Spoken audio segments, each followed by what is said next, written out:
Hello.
Buenos días.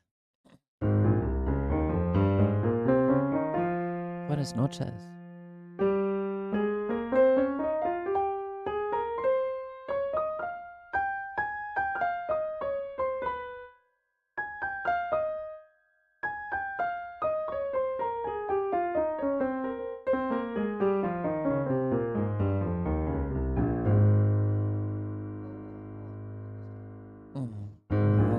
Bien. Muy bien.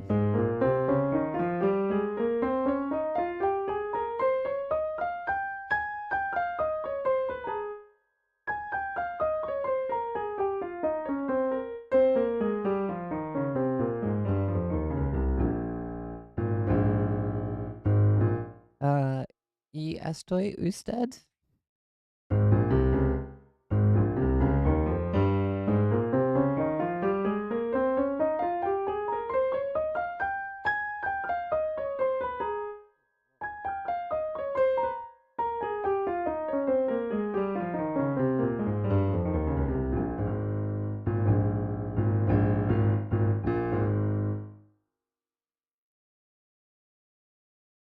Oh, nice.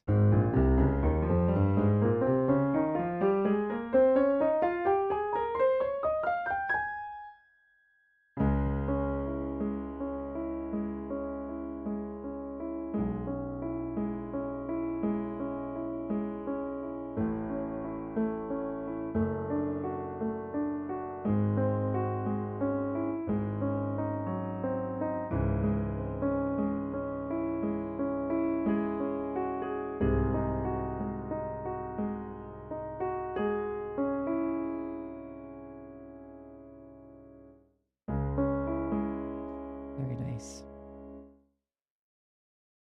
Have you got someone to be romantic with? Don't say me.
Let's do it.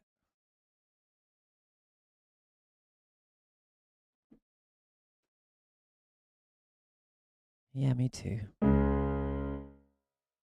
We've got Beethoven though. He'll keep us company.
Now it's time to go to bed.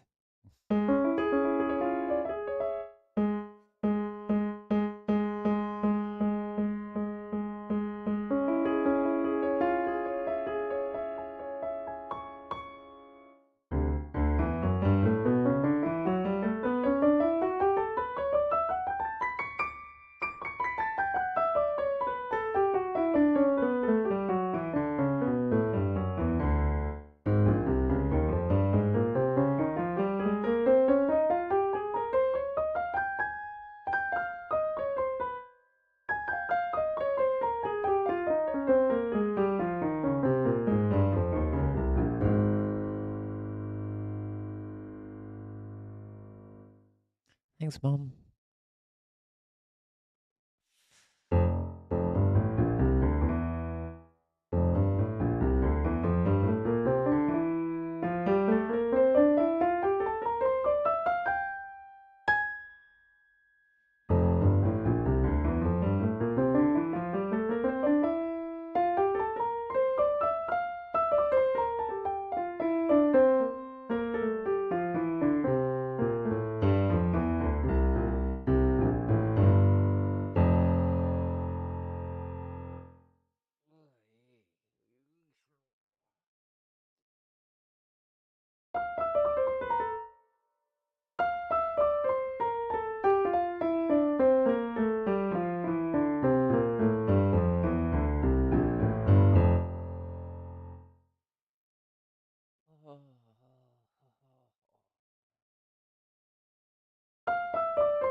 Thanks a lot.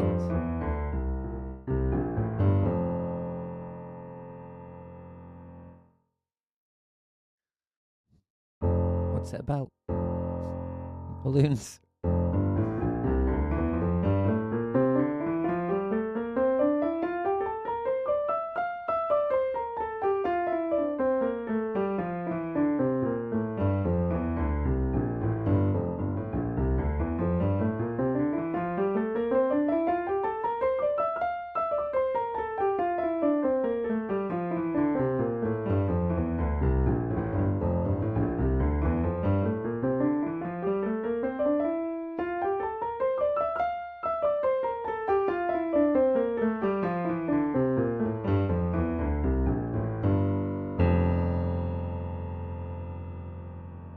Whereabouts is this?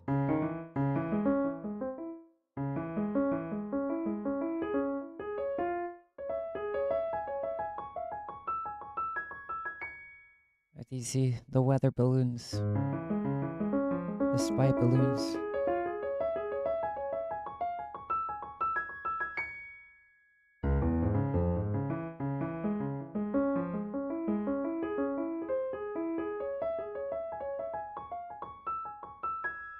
Okay, I've not been in one of them before.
Are you gonna go? Do you have a balloon?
Ow.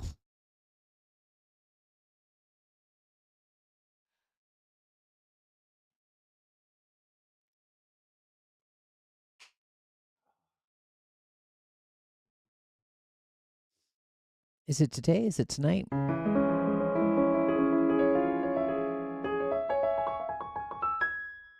could be quite romantic. You should go say hi.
Yeah, I know the feeling. That's one of the reasons I like traveling for work, because it's socially acceptable to be on your own.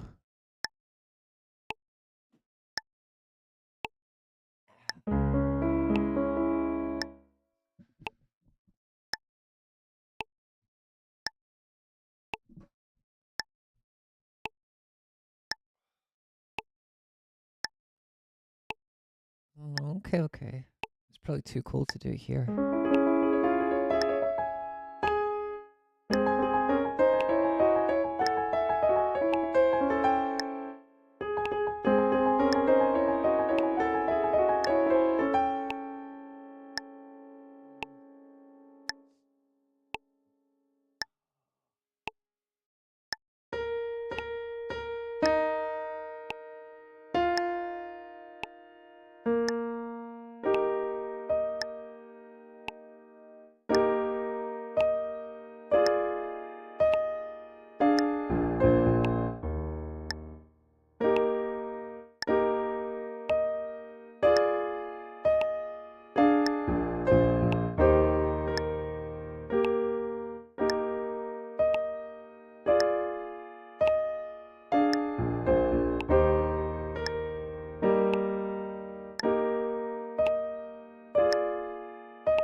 Messing up the boom boom boom.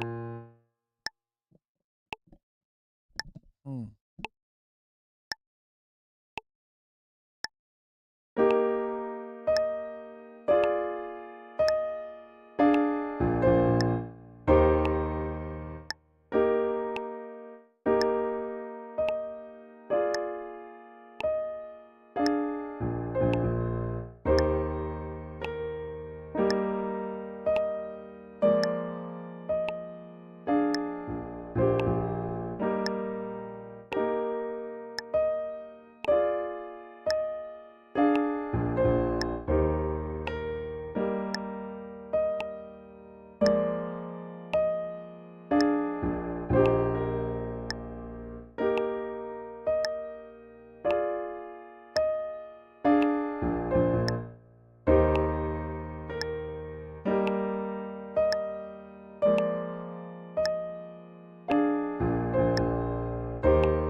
was a podcast I watched which actually seemed quite good. It was based around relationships.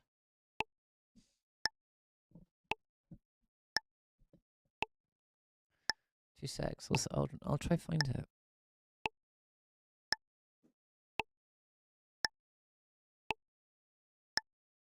I recommend it.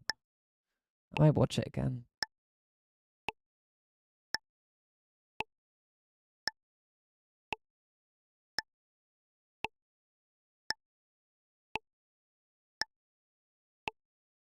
Huh? Is that Nickelback?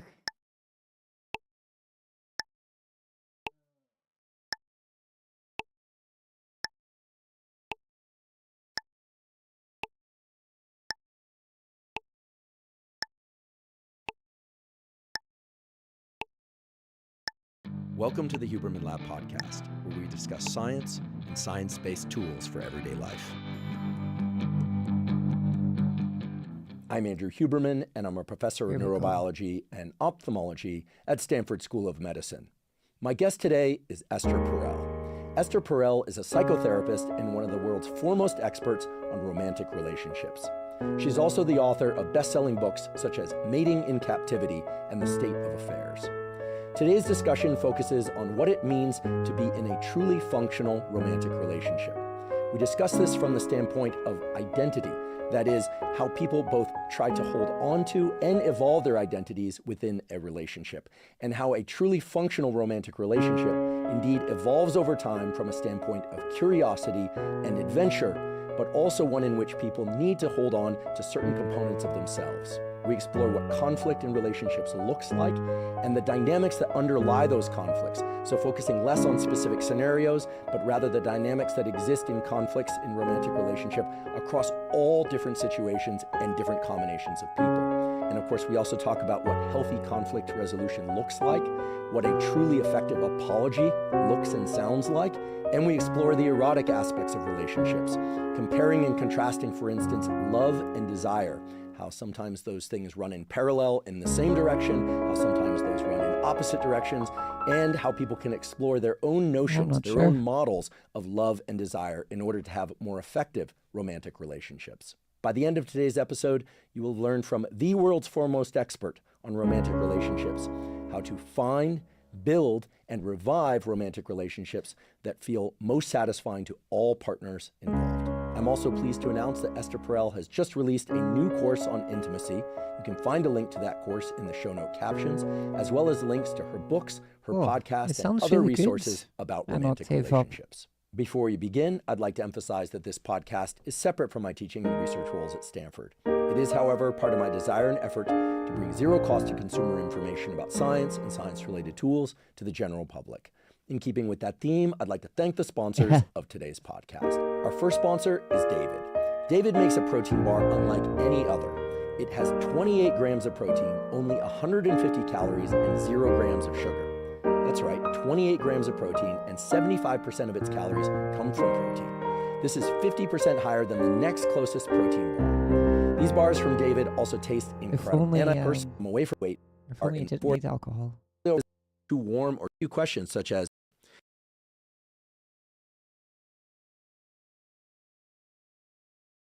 and also with the fact that just like the development of our physical body, it has an arc across the lifespan, that a relationship has a sort of developmental arc. There's the first meeting, the first week, the first month, etc. And so much of what I've seen in your work and in the discussion about relationships in the public sphere seems to be trying to understand how we change in terms of what we want and what we ask for, what we feel willing to ask for, etc., across this arc of the relationship. But what I want to know is the decision to enter a romantic relationship a willingness, conscious or unconscious, to actually change who we are? In other words, are we entering a relationship to just be ourselves and find someone with whom we go lock and key? Or are we really saying, hey, even whether or not we realize or not, if we're pursuing a relationship, are we really basically saying, I'm willing to become a different person by virtue of The being only in way a you are relationship? aware of it, anyway. I think it is both, completely both. We meet another in order to find ourselves, and we meet another and want to be surprised by the self we haven't known. I think that all of us come into this world with a fundamental set of dual needs. We need security and we need freedom and adventure. And we need togetherness and we need separateness. So in the relationship, you come in order to create that identification, but also that differentiation. It's a dialectic all the time. But what's interesting is, even if I choose you, because you represent sometimes the parts of me that are more challenging or that I disavow or that I prefer to outsource so I don't have to be too vulnerable about them, what draws me to you in the beginning, because it is different, that I think may expand me and make me change, is also the very thing that becomes the source of conflict later. Because we want to change, but up to a point, not too much and not on your terms. So we want change, but we sometimes are afraid of change. And so we let the other person represent the part of us that would want to change, but then we disconnect from it. So you become the representative of that. I am drawn to the fact that you are stable, grounded, structured, solid, reliable, on time, you name it. I know that this is something that I would like to be more of, and just a very simple example. But then I start to think of you as rigid. Because I get a little more than what I bargained for. And now I start to argue with your rigidity, and my desire to actually become more structured and solid and punctual and reliable has somehow disappeared. So if I understand correctly, we seek out others in order to try and initiate the process of change that we want. But then when we hit the friction point, meaning the point where it challenges where we are. That's right. Then there's a form of resent or frustration. The reason defensiveness. Defensiveness. Yes. You know what it is? Every system just gets you in straddles stability and change, and then grapples for homeostasis. Every relationship goes through that. Every system in nature goes through that. But the same thing is true inside an individual. We want change, and we need stability. And then these things sometimes are compensating each other, and they are complementary, and at times they butt heads. So, a very practical question. Yeah. What are the necessary but not sufficient elements that somebody should have in themselves before they go seeking a romantic relationship? Meaning, what is necessary in order to be able to embark on the process with any chance of success? Barring, extreme pathology, right? Assuming that both people entering the relationship have the best of intentions to make the relationship work, in quotes. Yeah. Is it both a sense of one's own identity as well as what specifically they would like to change? Or is it some other, constellation of factors? Different ways to answer this. I think sometimes people say, I want to be with you because you help me become the best version of myself. Yeah, you hear that a lot. And so what is that version? Who is it that I want to see that I think you will help me become? When you talk about these romantic relationships, first of all, I think there's a different answer if we're talking about cornerstone relationships or capstone relationships. Do you know the concept?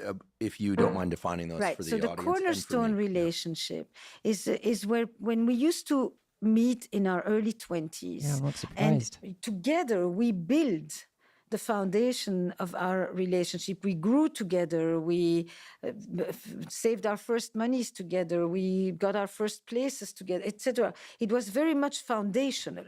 Capstone is the foundation has already been established because we tend to mate at this point 10, 12 years later. So during those 12 years, I've already actually worked, so to speak, on my identity. What made I you have think that they defined wanted you to fall myself, my asleep? values, my aspirations, my constructs, how I want to see my life. And when I meet you, you're a confirmation for all of this.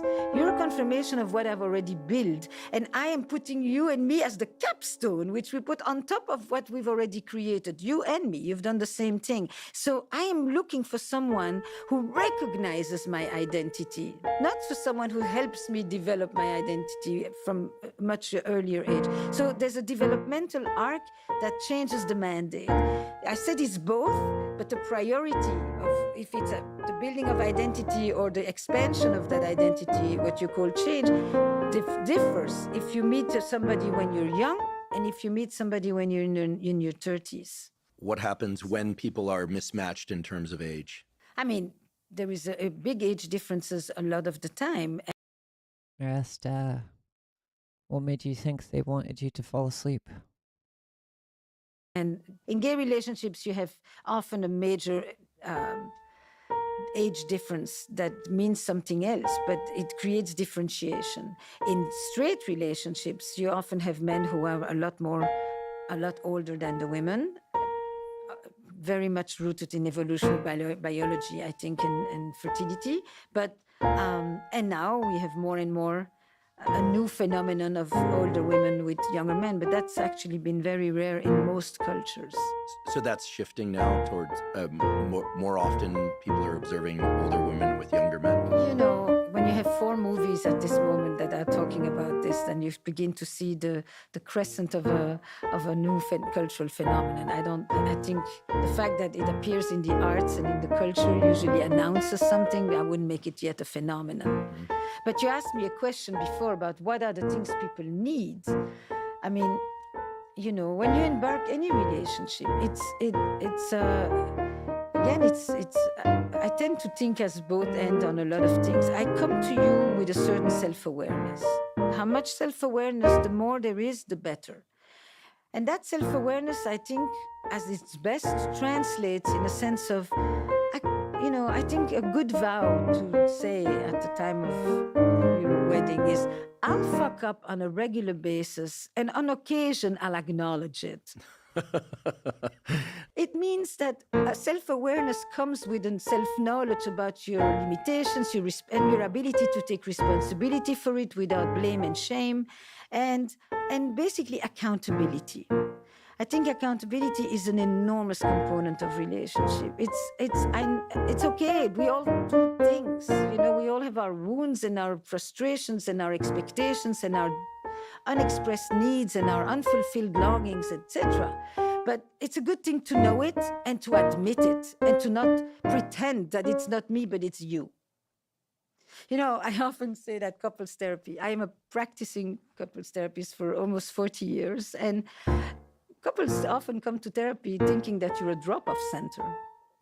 You know, they come to deliver their problem, and their problem is their partner. And you're going to fix it. And they're going to help you because they're an expert on what's wrong with the partner. And it's an amazing thing how people have tremendous insight on all the shortcomings of the other person and do not see themselves as part of a system. A relationship is a breathing, living system of interdependent parts. Do you think that's perhaps one reason why people who are in these cornerstone relationships, of whom I've known many, even family members of mine, met in university, met their significant other, and then had their first jobs, moved in together, all the things you described, that there's this... they grow up together. Yeah, and I think it probably happens at a stage of life when there's still a lot more neuroplasticity, frankly. I mean, everything I know about neuroplasticity is that it exists across the lifespan, but that it tapers off significantly in one's late 20s. Right. And, fortunately it's still available, but the notion of being set in our ways is a neuroplasticity phenomenon, yes, right? It's the closing of the prefrontal cortex. Pretty much. Pretty the much. fontanelle is still... Exactly. It takes a lot more to open that plasticity later than it does earlier, certainly. And yet it's inversely related to this self-awareness, right? I mean, the younger we are, the less self-aware we are about our patterns because we just have less data over time. So I could see how it would be more difficult for somebody in their 20s to say, hey, listen, I think I have a good many virtues, but I have this severe issue with something, or this particularly frustrates me, or here's my laundry list of issues, right? Whereas somebody in their 40s or 50s or older, if pressed, could probably make that list if they were really being honest with themselves. So it seems like I think it's a good point. so it seems that tell them? maybe there's a sweet spot, but that these earlier relationships, I've always been impressed by them and kind of romanticized them in my mind because that wasn't the trajectory that I took. But they have a challenge. See, when you grow up together, you often put a lot of energy into the building of the unit. And that unit then is supposed to become your base, your scaffolding from which two individuals can begin to grow and to define themselves. When you meet later, you are already two individuals that have defined themselves who now have to find a way to create the energy to come together. So it's a different movement. It's a different choreography. I think that the challenge for young couples today who meet early in college and have known often only themselves and a few people in their teenage years, etc., or none, is what happens when they begin to change individually. Can the relationship expand enough to broaden the envelope to let these two people, emerge individually, or is the jacket too tight? Is the vest too tight? And often that it becomes a bit of a crisis. Because they grew together by on the basis of this togetherness. And sometimes they can, and sometimes it just feels like that in order to become adults, it may need to happen with a different partner. And that's why I always say, I think this moment we have 2 or 3 relationships or marriages in our adult lives in the West. And some of us will do it with the same person, but the relationship has to change. It's like the person changes the relationship, but the relationship makes room for the person to change. This is dynamic. If that just feels like such a true statement to me, because in my professional life as a developmental neurobiologist, there's a saying. People always think of development and then adulthood, but all of life is one big developmental arc. That's absolutely correct. And the great psychologist Erickson spoke about the different sort of challenges that people face from birth all the way until death, which, nowadays hopefully will extend into people's 80s, 90s, or even beyond. Well, his last stage is the generative stage. It's actually an amazing... he's the most articulate theoretician of stages of life. I agree. If people haven't seen those stages, we'll put a link to them in the show note captions. But the idea is that you're basically grappling with some basic struggle that you either reconcile or you don't at every stage. So you could imagine that let's say these 3 marriages, let's imagine a couple that meets in their 20s and does 3 marriages, which implies a couple divorces in between, maybe not legal divorces, across their lifespan. They really are, according to the Erickson theory of development or any neurobiological examination of brain development, different people in their 20s versus 40s versus 60s, 70s, 80s. So this notion of 3 different marriages to me seems both logical and very grounded in what we know about the biology of the brain and the self. So, yet, good metaphor is rooted in science. and yet it's also kind of a radical idea when one hears it for the first time. If framed in the context of with the same person, it sounds kind of lovely and romantic. Okay, they meet, it's lovely, they have their first marriage. Then there's some challenge, they overcome, they do a second marriage. Then some challenge and a third marriage. And maybe there's even grandchildren, you imagine, maybe even great-grandchildren. There's all this kind of romantic notions built up around it. But then there's also the reality that for many people, more than half, there's a fracture of the first marriage and that they either remain single or marry again. And so what do you think dictates whether or not a person can go through these series of evolutions and actually find and create love again and again and again, either with the same person or with... I asked if you know who did it. Someone new, or in some cases, I guess, 3 different partners. What is the sort of requirement? Is it a willingness to accept this model and understand that who they are at 50 is going to be very different than who they were in their 20s? A good question is a question that has many answers. There's different ways to answer this. I think that more than thinking about it as they were able to overcome crises, it's really the ability to redefine oneself and to redefine a relationship. It's much more creative than problem solving. You can overcome a crisis and put it aside and stay the same. This is much more of a generative experience. It's a creative experience, is that you actually become a different unit. The power dynamic is different. The interdependence is different. The erotic charge is different.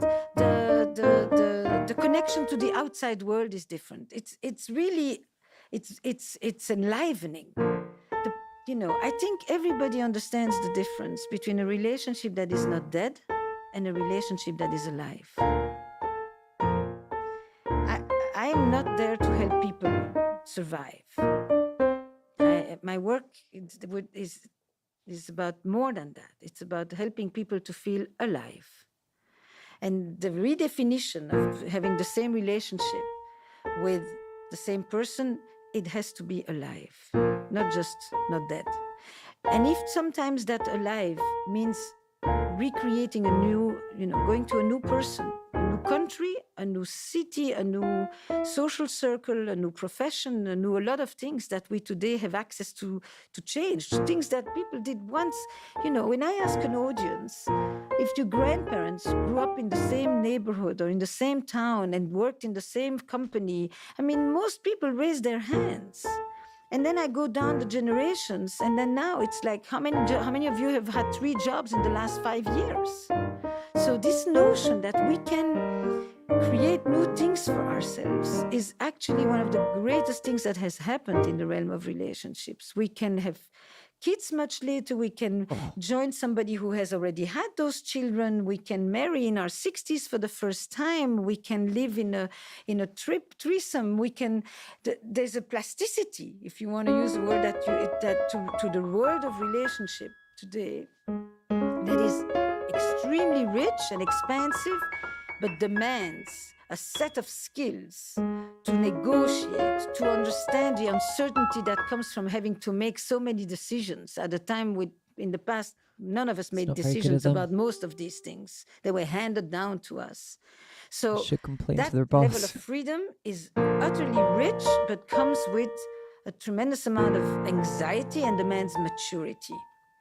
And sometimes couples have become so entrenched and so locked in their story and confusing their story with the truth and feeling that they're living next to someone who has a completely different version of the story that they cannot talk to. Like, there is no greater polarization sometimes than a couple that once agreed on a lot of things, that you just think there's no way change can enter this system. Okay, so when I hear your answer, what comes to mind is that, again, as a neurobiologist, I think the human brain has this amazing capacity to focus on past, present, or future. And sometimes 2 of those 3 things, it's kind of hard to think about all 3 at once. But it sounds to me as if one of the more functional attributes that somebody can have if they want to navigate relationship in a healthy way is to be able to, at least temporarily, discard with one's story about one's past and even their past identity. And the word that was coming up over and over again in my mind as you answered was this word you used earlier, which was curiosity. And I'm wondering if what you're referring to is a curiosity on the part of hopefully both people in the relationship as to what the relationship could become and who oneself could become. And my definition of curiosity is an interest in finding out, but without an emotional attachment to what the outcome is. This is what we train scientists to do. You want to get the answers, but you can't get emotionally attached to the answer being A or B. That's anti-curiosity. Real, genuine curiosity is about the process, the verb action of wanting to figure out something, but not being attached to a particular outcome.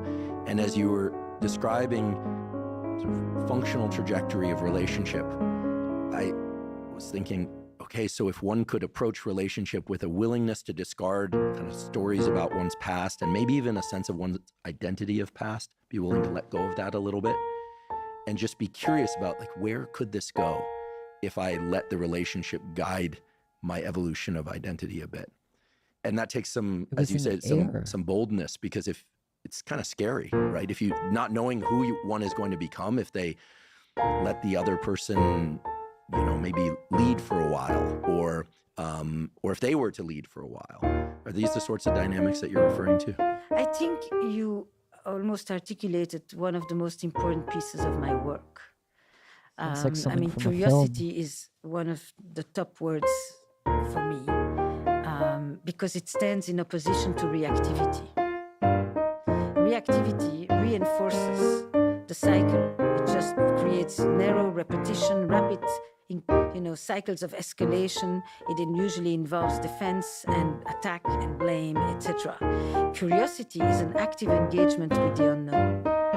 And I like when you say without the attachment to the outcome or the emotional investment. I think that's absolutely accurate. And much of what I do is try to have people switch from reactive to curious. But that curiosity means that they're willing to enter empathically and respectfully into the realm of another person whose narrative is completely different. I'm very invested and familiar with the neurosciences and the whole work on the brain in relationships, but I am very interested in narrative because I believe that the story shapes the experience. Where did you work? And when Like people a chemical hold on plant. to the story and they don't think it's a story, they think it's fact. This is what happened last night. I'll tell you what you did. I'll tell you what happened. That's not the case. And they don't see this as a subjective rendering. It's totally valid, but it's valid as your experience. And much of couples' conversations is pseudo-factual talk, but it is actually subjective. Once you get that, you can become curious. Once you are curious, you open up. But it is very challenging when people are hurt, wounded, defensive, holding tight, to invite that curiosity. It's what's happening in their bodies is about shutdown and defense and self-protection.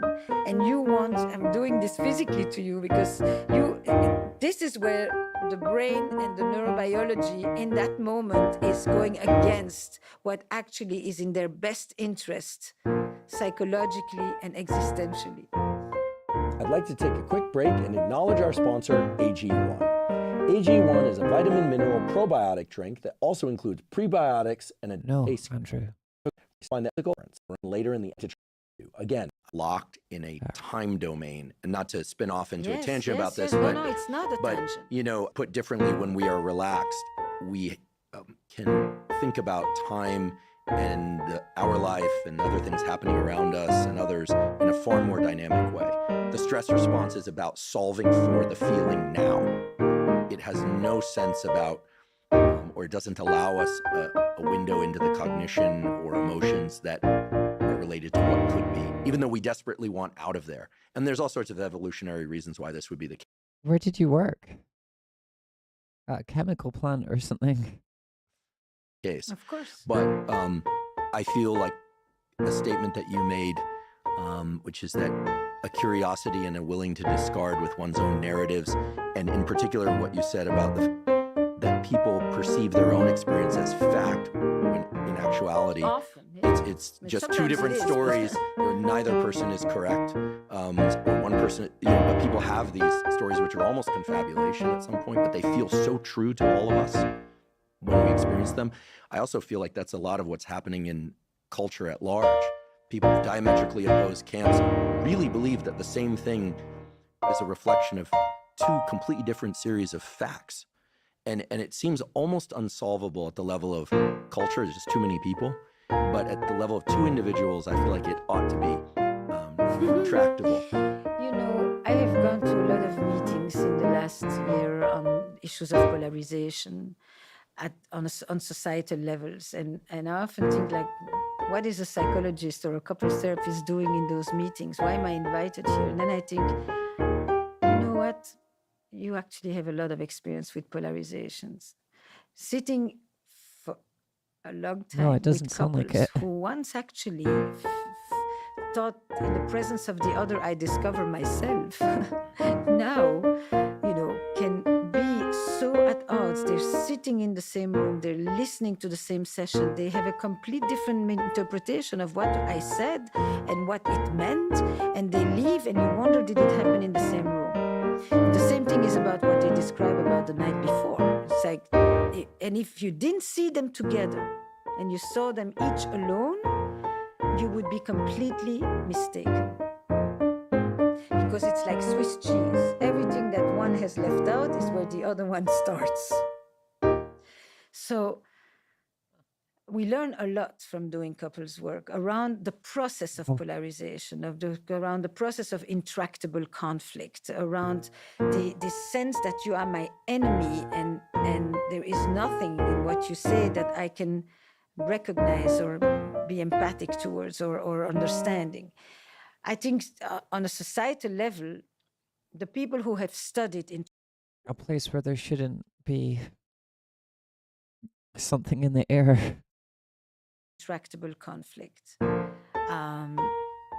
basically have a method of how you bring two opposing parties, factions, tribes, who have been in conflict and at war for a long time, and how you bring them together. There's actually a method, a process. It's not written in stone, but you certainly don't start by talking about the things that drive you completely apart and unable to talk to each other. You start by finding some elements of your shared humanity. In a couple, because that is the space we talk about now, in a couple, it's an incredible thing how people can literally think that the other person wants their demise. You live day in, day out with someone who you really think wants to hurt you, is your enemy. And sometimes there is evil, there's people who don't have good intentions. But in many situations, it's also a projection. It's also experiences that you've had in the past. And this is where what's interesting is that the narrative, the conscious narrative, lives here. And what you call the brain that can only locate itself in three temporal, and the brain and the physiology are in a different time. Implicit memory is completely influencing explicit narrative. Yeah, people are incredibly prone to confabulation based on these unconscious things going on, and it's kind of a scary thought. If I feel it, this is what's happening. And because we are creatures of meaning, we need to reconcile those things, and we need coherence in our narratives. And that coherence is what is so difficult for when you work with people who are what is it that they're holding on to? I mean, one of the classic examples is someone says, "I'm really sorry, I didn't mean to," and the other one says, "That's not the case." Like if someone tells you, "I didn't mean to hurt you," you would think that someone would say, that's reassuring. I like to hear that. I hope that's true. Makes me feel a lot better.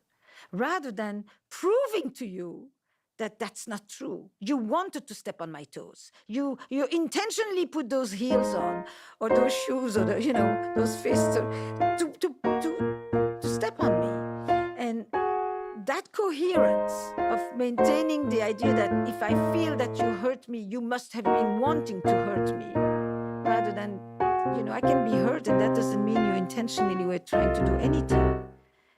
It's as if I need to justify my being hurt by the intention of what you did, and to just make sure sometimes that's the case. Mm-hmm. It's not that they're not people. Is that because you left your job, or because you got sick? Who intentionally want to hurt some people. But at other times, what I'm highlighting is that the coherence to make sense of why I'm feeling this way demands that I also define what you are trying to do to me. I mean, and in reality, most people are terrible at understanding how they themselves feel, let alone someone else's intentions. I mean, if somebody apologizes and says, "Listen, I'm truly sorry, I screwed up," and the other person says, "I don't believe you," I think what they're really saying, tell me if I'm wrong, is, "I don't feel better as a consequence of your apology." That's because your apology, "I screwed up," is incomplete. most of the time, people say that I made a mistake, I'm sorry, but it doesn't acknowledge what the other person felt in response to what we did. So let's say that the apology also includes that I really messed up. It makes total sense that you would be upset. We had an agreement that we would meet at 7, and I didn't get home until 9, and I didn't notify you until 8. I would be upset too. That's totally justified. That sucks. That's got to really suck. At that point, if the other person still feels like it's still frustrating, presumably it's because either this is a pattern, so this one apology doesn't encapsulate all the other, the sort of litany of other things that relate to this, of feeling unseen or unappreciated, or there's often a lot more behind the event. I've apologized many times. Right. Or it could be a pattern of apologies that don't equate to change, or it could be a pattern of an apology that doesn't encapsulate all the other things that weren't voiced. Because sometimes people won't voice their grievances because they, for whatever reason, but there's a lot of resentment that's built up, right? So in that moment when somebody tells another that they are not convinced, emotionally convinced, That's a pretty big claim.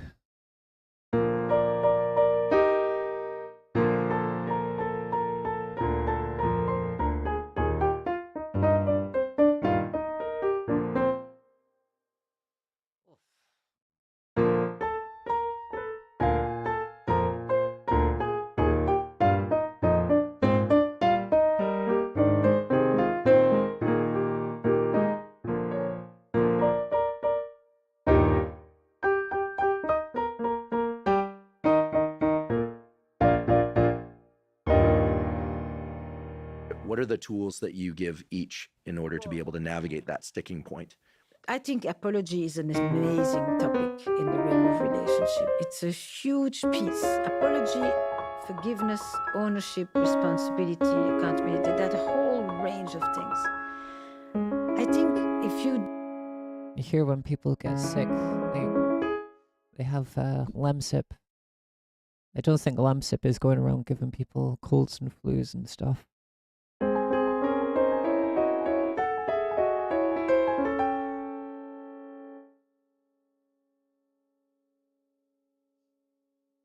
Give that apology. Many times somebody, and it's not yet you're doing this every Tuesday, the person will probably just say, thank you.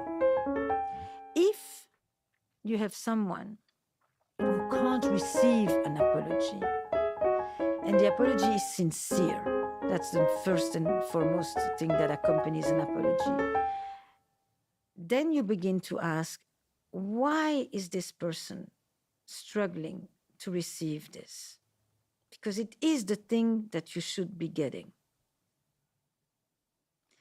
And then you start to ask yourself, is it because if I accept your apology, it's as if I agree that what you did wasn't so bad? Wow. It is repairable.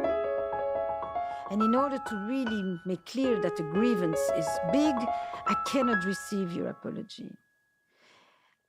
That's one of the dynamics that often occurs in that moment. And so you ask sometimes, you sit and you see somebody who pretends to say, I'm sorry. You see somebody who just says, come on, what's the big deal? And then you see people who really are sincere. And then you watch what's happening to the other person. Are they relieved? Are they suspicious? Are they feeling like they would dissolve a certain element of their identity if they don't hold on to this? Is it as if they're saying, you can get away with it? It's not as bad, because accepting the apology is to minimize the issue. And then you switch the burden on the other side. In Judaism, you apologize 3 times. And if after the 3rd time, and you've done a real reckoning apology, if after 3 times the other person does not accept it, the burden passes over to the other person. Interesting. This is my money, this. And I think it's an incredibly interesting idea that at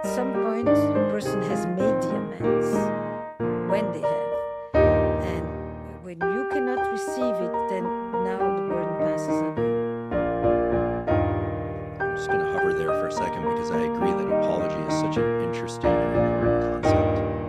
And you mentioned that accepting somebody's apology at an emotional level, not just saying, thank you, I accept your apology, but really internalizing that and allowing space for it to shift your experience of the thing that hurt.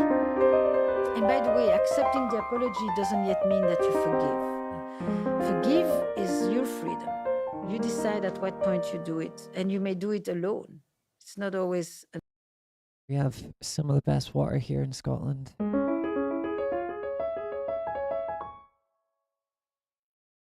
And doubly so in my flat.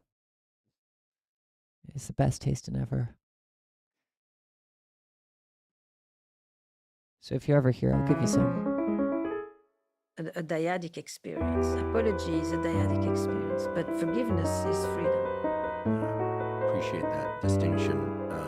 Now that you've given it, I mean, I appreciate you giving that distinction. I did not make that distinction. I love this topic because it's really so many things happen underneath. You know, there's issues of shame around apology. What's the difference between shame and responsibility? What is the capacity of a person to have real distress rather than empathic distress? Real empathy rather than empathic distress. So it's a portal into a lot of things, you know. There are people who can never apologize. Is that right? Oh, yeah. Because to do so would what for them? Shame. I think a lot of that piece is around shame. It's not, because self-esteem, as my friend Terry Real says, is your ability to see yourself as a flawed individual and still hold yourself in high regard. When you admit your flaw, it means there's something wrong with you. Then it's very hard to say, I'm sorry. This is the essence. How do you see yourself as imperfect, flawed, but you still respect yourself and you hold yourself in high regard? If you can do those two things, you can apologize very easily. I find that so much of being an adult, again, in quotes, Yes, involves the disambiguating two things. One is we're taught to really trust our own experience to some extent, to stand our ground when we know A is true and B is false. But then also part of being an adult is admitting when we're wrong. And Who do you think's sieging you? And there's no rule book, no real-time rule book for that, especially given that people have different versions of the same thing often. But it seems to me that one of the great challenges in not just in romantic relationship, but in relationships of all kinds, is to really be able to slow down and enter the state of mind and body that allows us to do the kind of processing you're talking about. So at a very practical level, I'm curious, let's say a couple comes into your office and they're dealing with either a single hurt or a litany of hurts or something like that. Do you agree? Believe it's important for them to shift out of their emotional state to be able to process differently? Do you have them, at the beginning of a session, do you have them do a couple deep breaths together? Do you have them recall a time when they felt particularly bonded? Is there an effort to shift their somatic state in order to bring their mind to a place of more curiosity? Or is going straight to the issue often the best way in? First of all, I like that it's interesting, we're going from apology to conflict. It makes total sense. I spent last year creating a whole course on conflict and how do you turn conflict into connection. Beautiful. What is good conflict? You know, I think conflict is inherent to relationships. And then what are problematic ways to deal with conflict? Yes, on some level, there is very little you can hear if you are in a state of hyperarousal. If you are in a position of self-protection, I mean, all these stressful places, all these cortisol levels going up, etc., are not going to help you. But at the same time, you can't, in the moment that someone is completely agitated, talk with them about trusting. It's just like the physiology is not corresponding. I think I'm getting there. It's a real dance. I don't do the breath often. Sometimes. I actually don't do anything all the time. I'm working like a tailor. I do fittings. I mean, I think the richness of therapy is in its art on some level.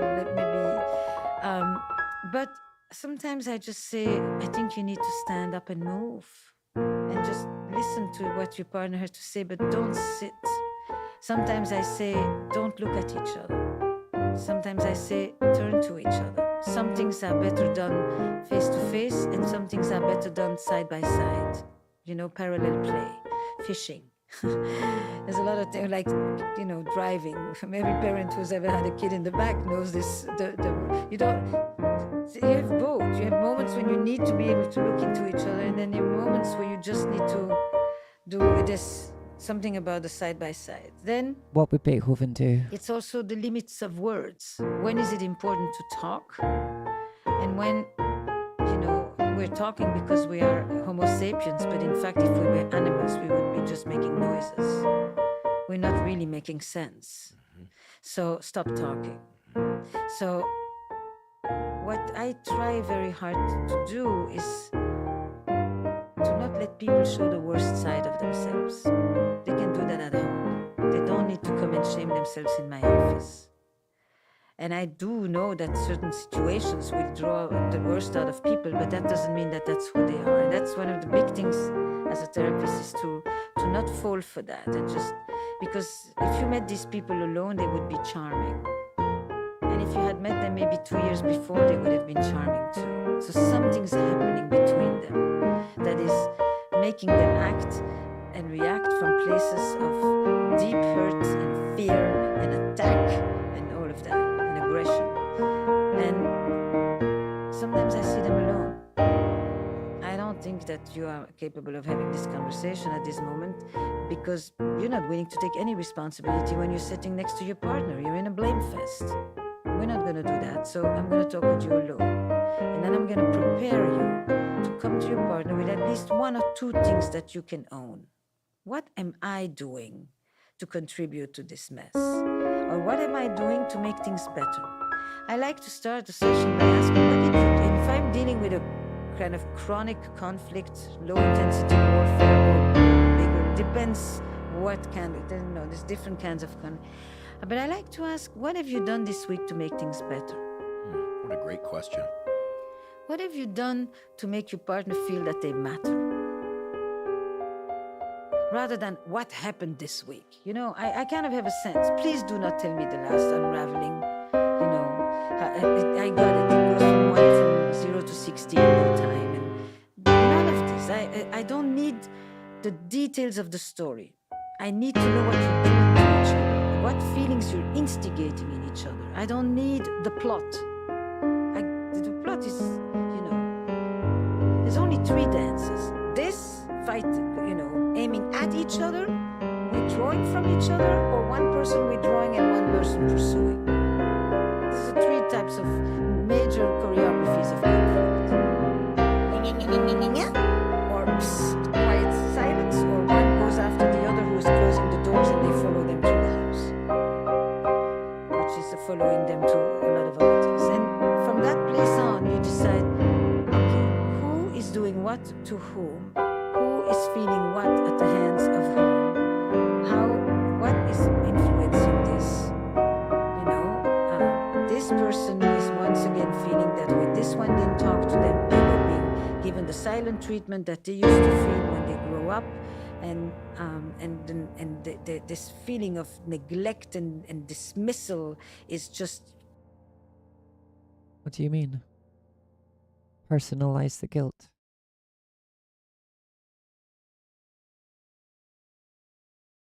Yes, yes.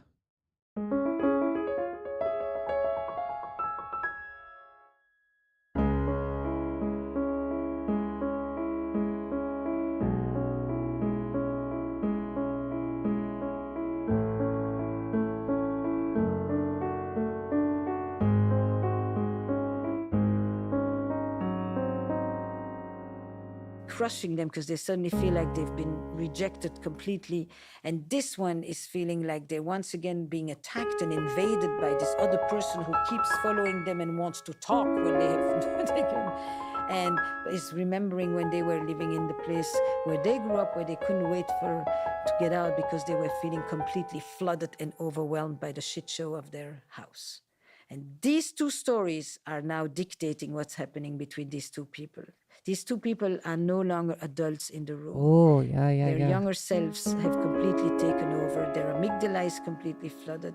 And then it matters. Accountability, responsibility. Sometimes, because I'm a little bit narrative driven, I may make the mistake to actually go to the story when in fact She's got a nice smile. these two people really sometimes I sit for 10 minutes quiet. I say we're gonna just wait for Reminds me our of Joe systems Biden. to regulate, because even I get agitated. Maybe they're related. It's not like I don't absorb it. I say, I think we need some sitting here. Sometimes I put music.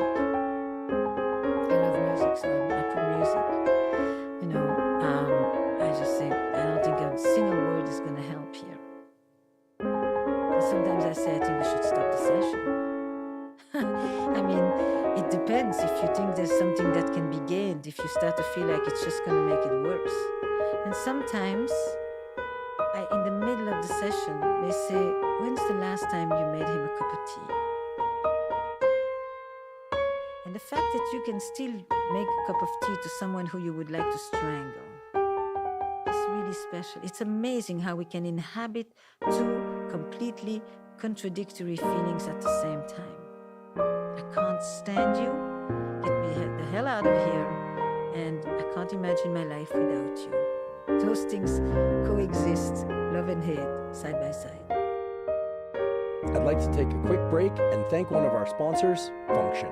I recently became a Function member after searching for the most comprehensive approach to lab testing. While I've long been a fan of blood testing, I really wanted to find a more in-depth program for analyzing blood, urine, and saliva to get a full picture of my heart health, my hormone status, my immune system regulation, my metabolic function, my vitamin and mineral status, and other critical areas of my overall health and vitality. Function not only provides testing of over 100 biomarkers key to physical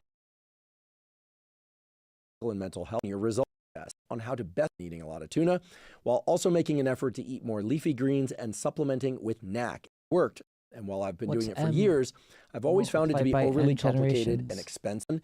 Recently joined to There's Something That I Really Want.com/Huberman to get early access to Function. There's something that I really want to revisit that you said. You said it incredibly clearly. I'm gonna need to go soon. But I have never heard this described, and I think it's so very important for people to hear and internalize, including me, that I'm going to ask us to visit it again, but not because you weren't clear, but just because I think it. What is it? So, as a biologist, when we teach biology, the good biologists, good teachers, we emphasize names only because people need to know them. This is called that, this is called that, but it's all about verbs. It's all about processes and dynamics. And what you just described as the three verb states of conflict, I think I've never heard articulated that way. So you described, if I understand correctly, Pursuer. Right, either one person pursuing another. No, pursuer is Pursuer go at each other. Loggerheads. And those are escalations. Okay. Two arrows pointing at one another. Two arrows, yes. And not in a good way. No, not in conflict. It's usually not at a good way, you know. And there's a whole interpretation of an attachment style that underlies why do people in the situation of threat go on the attack. You have two people fighting. Mm-hmm. You have two people fleeing, mm-hmm. And you have one person who flees. You're gonna need to explain.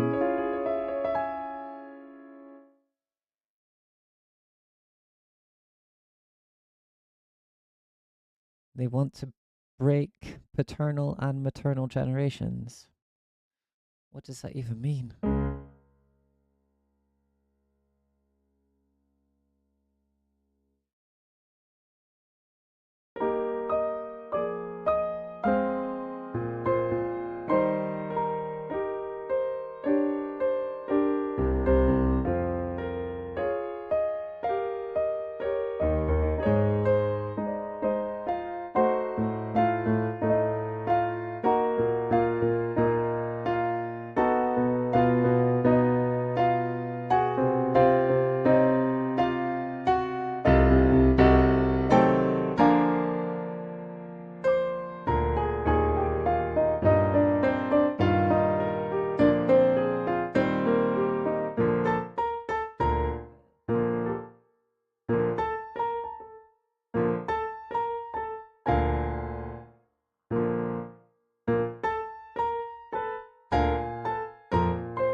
Yeah, okay.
People don't change. Yeah, well, human nature doesn't change. I get you.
Right, I better go. I better go. I better go.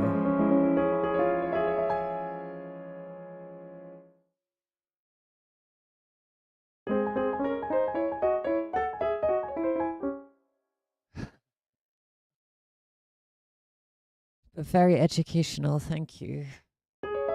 Very enlightening.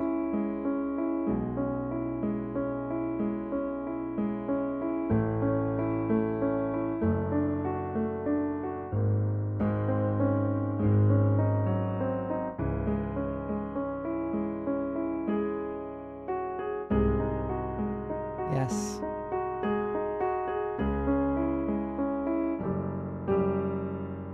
Because I didn't know some of the things you were saying.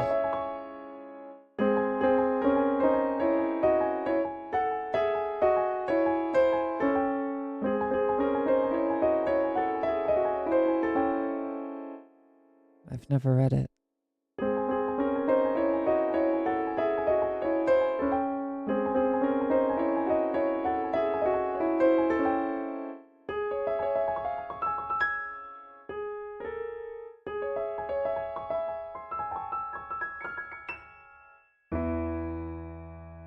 Okay, I better go.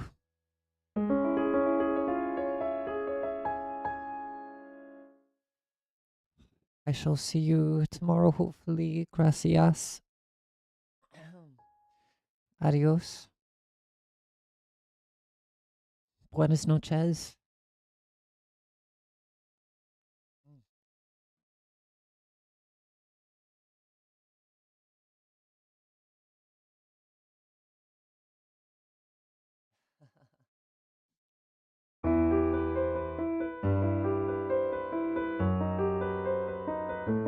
You can tell me about it tomorrow.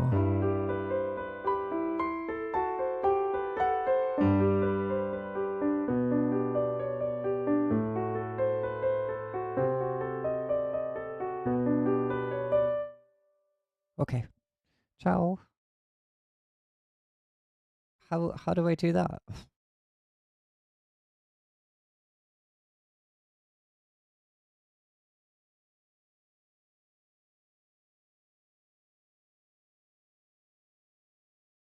Uh,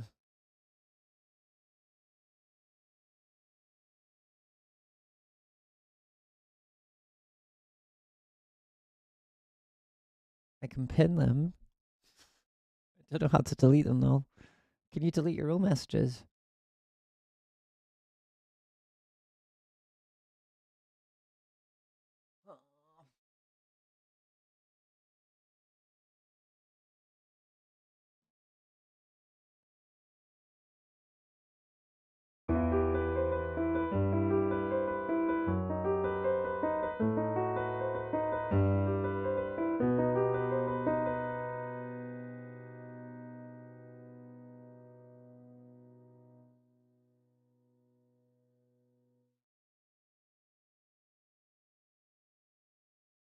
I really need to go.